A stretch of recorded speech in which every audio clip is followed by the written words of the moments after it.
പുരാതന കാലത്തിലെ ആകാശത്തിൽ രണ്ട് വിഭാഗം പറക്കുന്ന ജീവികളുണ്ടായിരുന്നു. ഒന്നാമത്തെ വിഭാഗം 15 കോടി വർഷക്കാലം ആകാശം മുഴുവൻ അടക്കി ഭരിച്ചിരുന്ന ആത്യന്തിക പറക്കുന്ന യന്ത്രങ്ങളായിരുന്നു. അതാണ് ടെറോസോഴ്സ്. അതിഭയാനകവും ഭീമാകാരവുമായ ജീവികളായിരുന്നു ഇവ. ഭൂമിയുടെ ചരിത്രത്തിലെ തന്നെ ഏറ്റവും വലിയ പറക്കുന്ന ജീവികൾ 30 അടിയിൽ കൂടുതൽ വീതിയിൽ ചിറകുകളുള്ള ചില ടെറോസോഴ്സ് ആണ്. മാറിവരുന്ന കാലാവസ്ഥകളെ ഇവ അതിജീവിച്ചു. പിളരുകയും കൂട്ടിയിടിക്കുകയും ചെയ്യുന്ന ഭൂഖണ്ഡങ്ങളെ അതിജീവിച്ചു. ട്രയാസിക് ലോകത്തെ മുഴുവൻ നശിപ്പിച്ച മഹാവംശനാശത്തിനെ പോലും അതിജീവിച്ചു. വെറും പറക്കുന്ന ജീവികൾ എന്നതിലുപരി ജീവനുള്ള യുദ്ധവിമാനങ്ങളെ പോലെ ശക്തമായിട്ടാണ് ഇവ പരിണമിച്ചത്. അതിനാൽ ഭൂമിയിലെ എല്ലാ ഭൂഖണ്ഡങ്ങളിലും ആധിപത്യം സ്ഥാപിക്കാനും ടെറോസോറുകൾക്ക് സാധിച്ചു. ഇവ ദിനോസറുകളെ വരെ വീഴ്ത്താൻ തക്ക വിധത്തിൽ ശക്തരുമായിരുന്നു. ശരിക്കും ആകാശത്തിലെ രാജാക്കന്മാർ തന്നെയായിരുന്നു ടെറോസോഴ്സ്. എന്നാൽ രണ്ടാമത്തെ വിഭാഗം തീരെ ദുർബലരായ കുഞ്ഞൻ ജീവികളായിരുന്നു. അതാണ് പക്ഷികൾ. വേട്ടയാടുന്ന കാര്യത്തിലും പറക്കുന്ന കാര്യത്തിലും ശക്തിയുടെ കാര്യത്തിലും അങ്ങനെ ഏത് രീതിയിൽ നോക്കിയാലും പക്ഷികളെക്കാൾ ഒരുപാട് മികവ് കാണിച്ചത് ടെറോസോഴ്സ് തന്നെയായിരുന്നു. ടെറോസോഴ്സിന്റെ നിഴലുകളിലാണ് പക്ഷികൾ ജീവിച്ചിരുന്നത്. അതിനാൽ ഒരു മഹാദുരന്തം സംഭവിച്ചാൽ അതിനെ അതിജീവിക്കാൻ കൂടുതൽ സാധ്യതയുള്ളത് സ്വാഭാവികമായും ടെറോസോഴ്സിനാണെന്ന് നമ്മൾ ചിന്തിക്കും. പക്ഷേ 6.5 കോടി വർഷങ്ങൾക്ക് മുന്നേ ഒരു വലിയ ഉൽക്ക വന്ന് ഭൂമിയിൽ പതിച്ചു. ലോകം കത്തിയെരിഞ്ഞു. ആകാശം മുഴുവൻ ഇരുട്ടുമൂടി. ഒടുവിൽ എല്ലാം ശാന്തമായപ്പോൾ സകല ടെറോസോഴ്സും ഭൂമുഖത്ത് നിന്നും പൂർണ്ണമായും അപ്രത്യക്ഷമായി.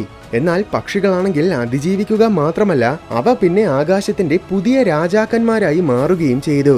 പക്ഷെ അതെങ്ങനെ സംഭവിച്ചു? ടെറോസോഴ്സിന് വംശനാശം സംഭവിച്ചപ്പോൾ എന്തുകൊണ്ട് അവയേക്കാൾ ദുർബലരായ പക്ഷികൾ അതിജീവിച്ചു? നമുക്ക് നോക്കാം.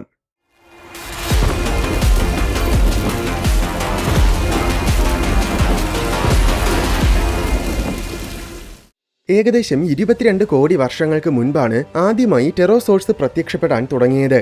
പറക്കുന്ന ഡൈനോസേഴ്സ് എന്നാണ് ഇവ പൊതുവെ അറിയപ്പെടുന്നത്. എന്നാൽ ശരിക്കും ഇവ ഡൈനോസർ വർഗമൊന്നുമല്ല. ഡൈനോസോഴ്സും ടെറോസോഴ്സും ഒരു പൊതു പൂർവികനിൽ നിന്നുമാണ് പരിണമിച്ചത്.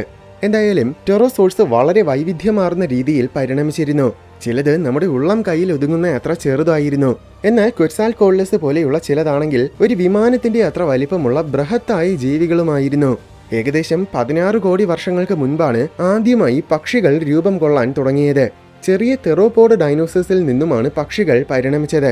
അതിനർത്ഥം യഥാർത്ഥത്തിൽ പക്ഷികൾ ഒരുതരം ഡൈനോസേഴ്സ് ആണ്. അപ്പോൾ ഡൈനോസോഴ്സിന് ഇപ്പോഴും പൂർണ്ണമായും വംശനാശം സംഭവിച്ചിട്ടില്ല. എന്തായാലും പക്ഷികൾ പരിണമിക്കാൻ തുടങ്ങിയപ്പോഴേക്കും ടെറോസോഴ്സ് ഓൾറെഡി വൈവിധ്യമായി പരിണമിക്കുകയും ലോകമെമ്പാടും വ്യാപിച്ച് ആകാശത്തിലെ രാജാക്കന്മാരായി മാറുകയും ചെയ്തു കഴിഞ്ഞിരുന്നു.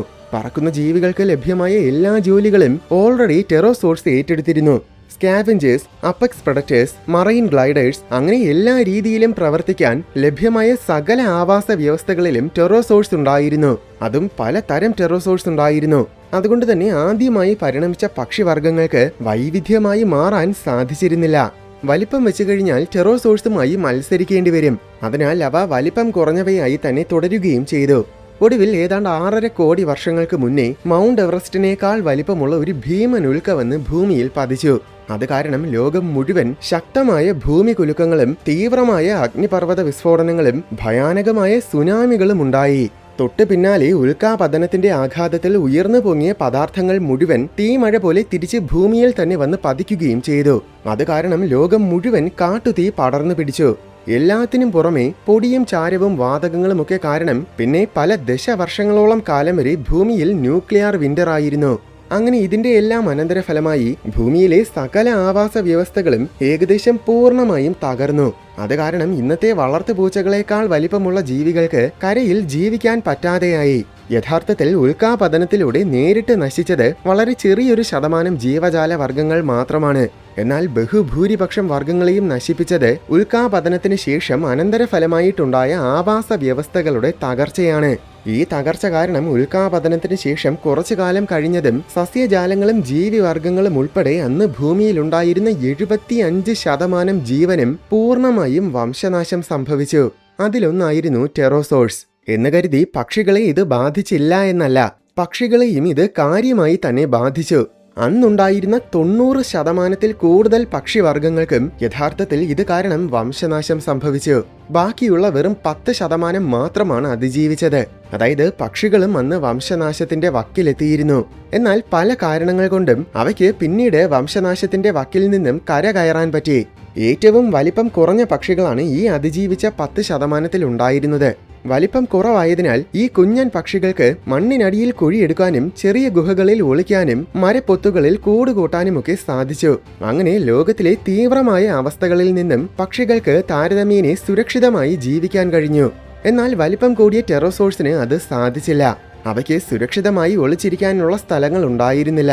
അതിനാൽ തീവ്രമായ അന്തരീക്ഷ സാഹചര്യങ്ങൾ ടെറോസോഴ്സിനെ നേരിട്ട് തന്നെ ബാധിച്ചു.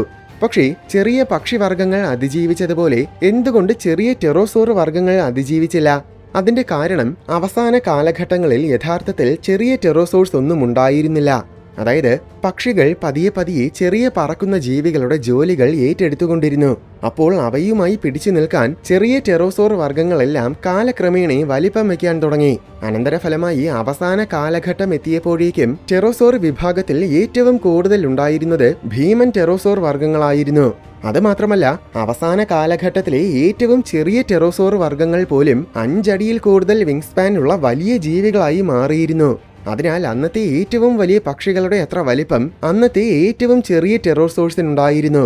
പണ്ട് അതിജീവനത്തിന് ഈ വലിപ്പം ടെറോസോഴ്സിനെ സഹായിച്ചിരുന്നുവെങ്കിലും ഉൽക്ക വന്ന് പതിച്ചപ്പോൾ വലിപ്പം ഒരു ശാപമായി മാറി. കാരണം പക്ഷികളെ പോലെ ടെറോസോഴ്സിന് സുരക്ഷിതമായി ഒരിടത്തും ഒളിച്ചിരിക്കാൻ സാധിച്ചില്ല. എന്നിരുന്നാലും പക്ഷികളെ പോലെ ഏറ്റവും വലിപ്പം കുറഞ്ഞ ചെറിയൊരു ശതമാനം ടെറോസോർ വർഗങ്ങളും ഉൽക്കാപതനത്തിന് ശേഷവും കുറച്ചു കാലവും കൂടെ അതിജീവിച്ചിരുന്നു. പക്ഷേ പല കാരണങ്ങൾ കൊണ്ടും ഇവയ്ക്ക് പക്ഷികളെ പോലെ പിന്നീട് വംശനാശത്തിന്റെ വക്കിൽ നിന്നും കരകയറാൻ സാധിച്ചില്ല. വലിപ്പം തന്നെയായിരുന്നു ടെറോസോഴ്സിന്റെ പിന്നീടുള്ള അതിജീവനത്തെയും അസാധ്യമാക്കി മാറ്റിയ ഒരു പ്രധാന ഘടകം. എന്തെന്നാൽ വലിപ്പം കൂടിയ ജീവികൾക്ക് കൂടുതൽ ഭക്ഷണം ആവശ്യമാണ്.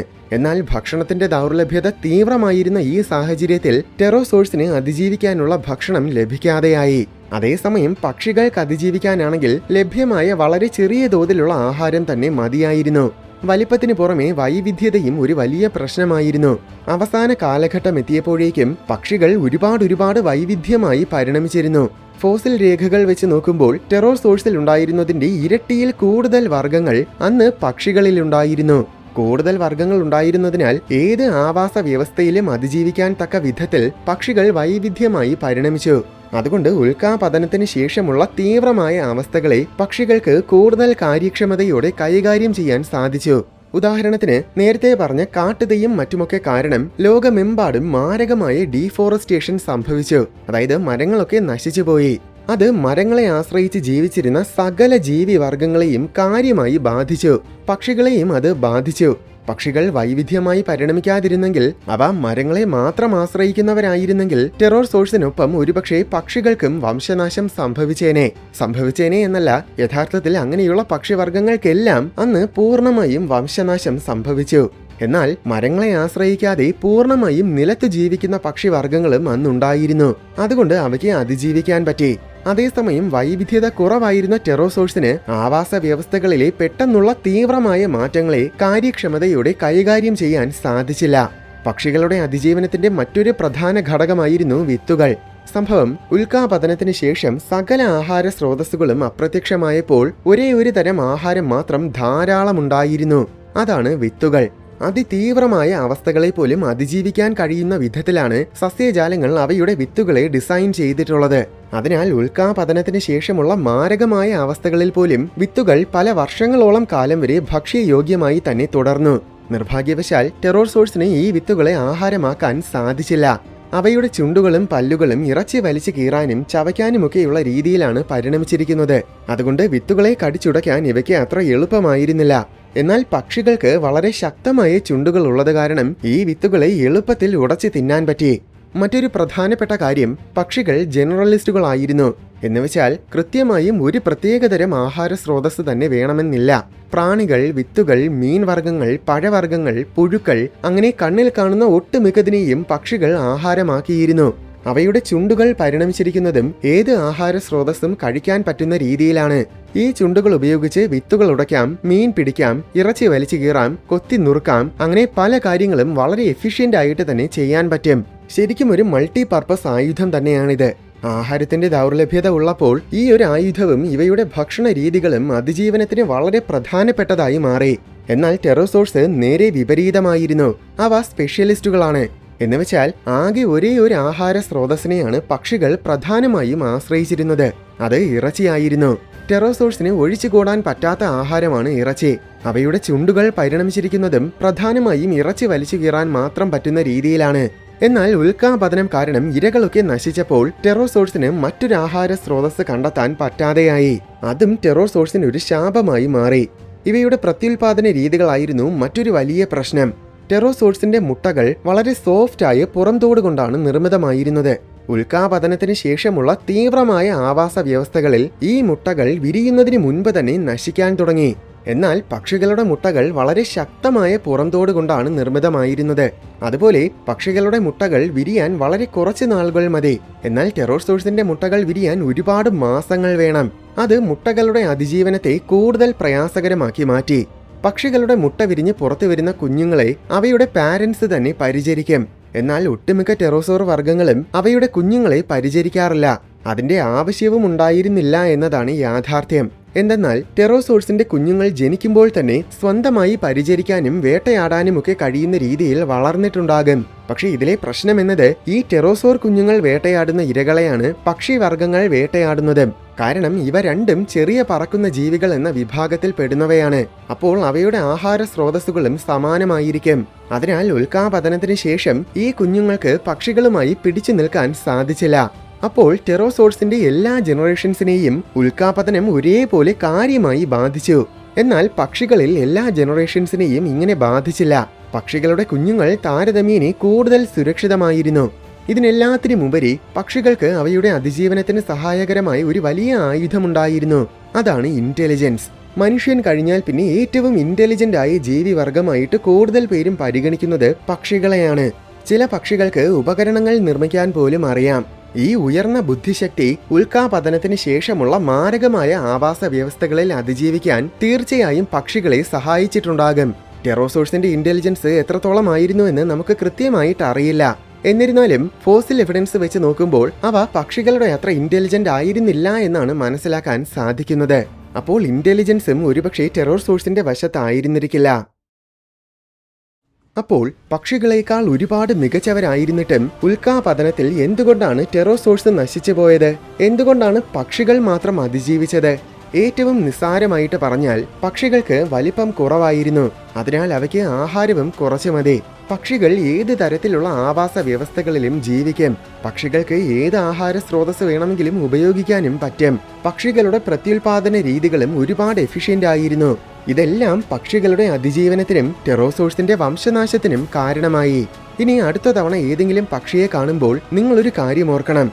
ഭൂമിയുടെ ചരിത്രത്തിലെ ഏറ്റവും വലിയ മഹാവംശനാശങ്ങളിലൊന്നിനെ അതിജീവിച്ച 66 ദശലക്ഷം വർഷങ്ങളുടെ വിജയഗാഥ ഇന്നും ജീവനോടെ പറക്കുന്നതാണ് നിങ്ങൾ കാണുന്നത്.